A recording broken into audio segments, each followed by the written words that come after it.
Hi, I'm Ariel Fries, and welcome to the Counselor Chronicles. Today we have with us Mauricio Yebar of Narrative Counseling of Denver. Thank you so much for being with us. Thank you for having me. Yes. Yeah.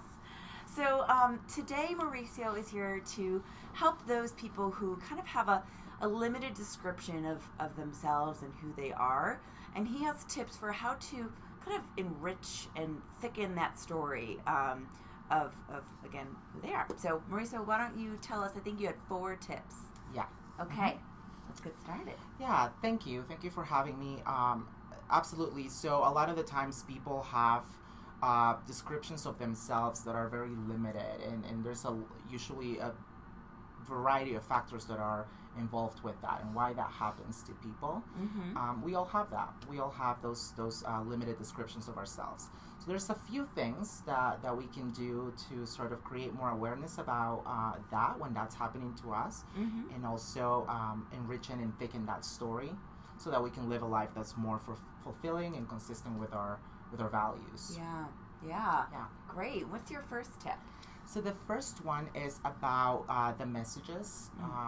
We live in a society where we are receiving messages constantly every day. Mm-hmm. As people, we are interpretive and meaning makers beings. Mm-hmm. And I always like to use the metaphor of the baby who puts everything in their mouth, right? Because they're trying to figure out the world and what Right. is this, and we never lose that. As we continue to develop as human beings and grow up and become older, we are still trying to figure out the world. Right. We just don't put things in our mouths. Good. Well, sometimes. So we do that. We continue to try to interpret things, and the messages are things that are just there always. We can't really escape them. So one thing that I suggest to people is to pause in life and make a list of those messages they may have been receiving throughout their lives. The messages often come from your family of origin. It comes from your school. It comes from perhaps any painful experiences or very happy experiences of your life. The media.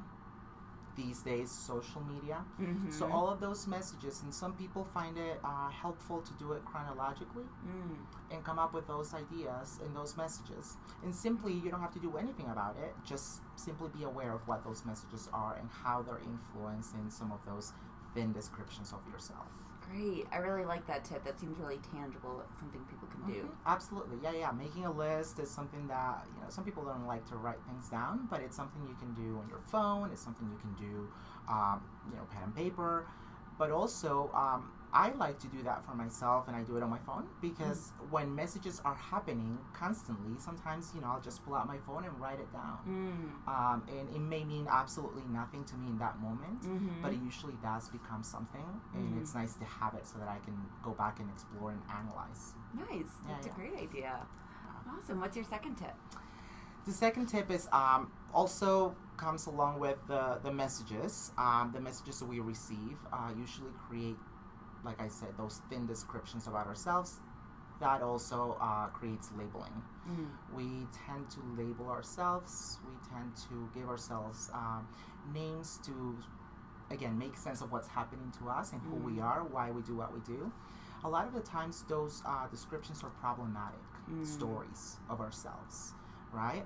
For example, one of the things that could happen is if you've had a traumatic experience, you may develop a description of yourself and a label about yourself that truly has nothing to do with who you are. Yeah. And it has more to do with the message that came from the trauma or whatever it is that happened.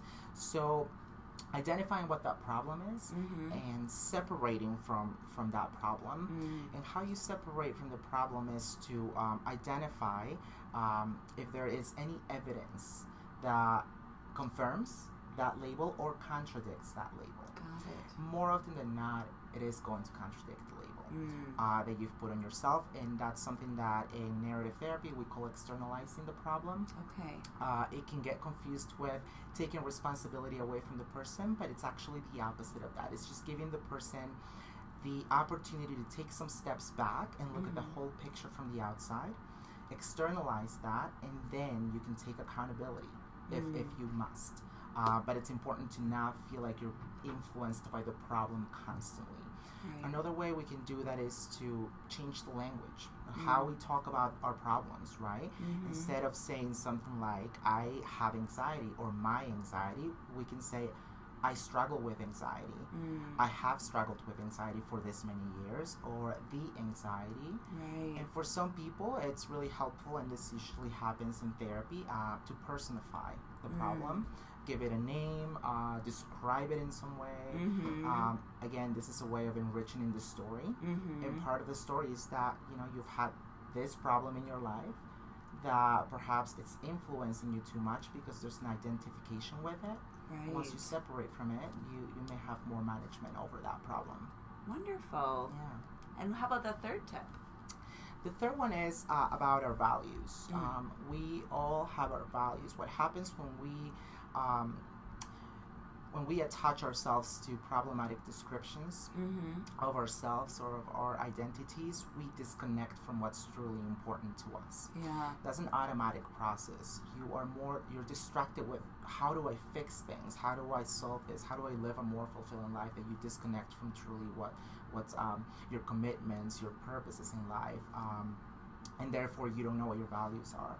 Right. So what I say to people, I use a metaphor of the compass, right? So when you're hiking, if you have a compass, perhaps it won't tell you exactly where you need to go, but it will tell you where you're going, right? Right. So it's the same thing with your values. You want to connect with your values, and you want to check with your values. Right. Am I going in a direction that's satisfying to me? Right. Sometimes it is not necessary to actually name the value. If you can, that's great, but that's not the point of it. It's just in the direction that you're going. Is this fulfilling? Is this good? Is it feeling right? And if it doesn't, then check the value again. Why is it not feeling right? Yeah. Right? Something that I often bring up about values is how we may not always be living by them, but they're always there. They're always something we can come back to. Absolutely. Yeah. You may not be looking at your compass throughout your hike, but you know that it's there in your backpack, and you can always access it. Things happen, obstacles and barriers that make you forget you have it. Right. So then it's important to just remember that even in the most difficult times, they're there and they're accessible. Absolutely. All right. How about the fourth tip? The fourth tip is about using that knowledge of the values and making commitments, finding your purposes and your hopes, in taking actions that are consistent with those values. Now, this is a step that a lot of people may feel overwhelmed with because I've had clients identify a value of relationships, but perhaps they're not ready to call their family or go there, or creativity, but they're not ready because anxiety is still taking over areas of their lives, or whatever it is. It's not a matter of just getting up and doing something. It's a matter of taking small steps that are taking you in a direction of your values. For example, if you identify a value of creativity and of being on stage and entertaining, something that you've disconnected with throughout your life, but you're ready to go back into that, you don't need to go and get on stage right away. What you can do is perhaps tonight you go home and you research classes around local classes, community college, or whatever, and you don't do anything with that information. You just simply took a small step. Yeah. When you're ready, you can refer back to what you've already done, and you take that action. The more actions that you take consistent with your values, the more fulfilling of a life that you're living. And you perhaps won't even notice that you're there, but others may. Yeah. Yeah. I heard at a training Stephen Hayes did, who created ACT, he one time said, do something so insignificant that it doesn't mean anything. Absolutely. Like, it doesn't have to be something so big, because sometimes those big steps become overwhelming that we don't do anything. And it may block you from moving forward. Right. You may try to get on stage tonight, and that's too much for you, and then you take even more steps backwards. I'm not even going to go there anymore. You may not be ready. You may still need to separate from that problem, perhaps anxiety in this case. you got to give yourself time. You got to be kind with yourself and compassionate to yourself.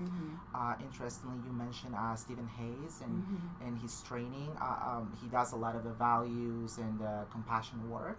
It's very consistent with narrative therapy and how we also want people to make their stories richer by connecting with important pieces of themselves and the pieces that the story that needs to be told by themselves and not by their culture, by society, by the different experiences of their lives, but about truly what it is important to them. And that's where the values come in.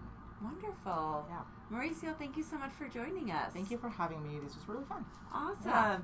And if you want to get in touch with Mauricio, I'm going to include his contact information. He does narrative therapy. He's definitely worth checking out. So thanks for joining us.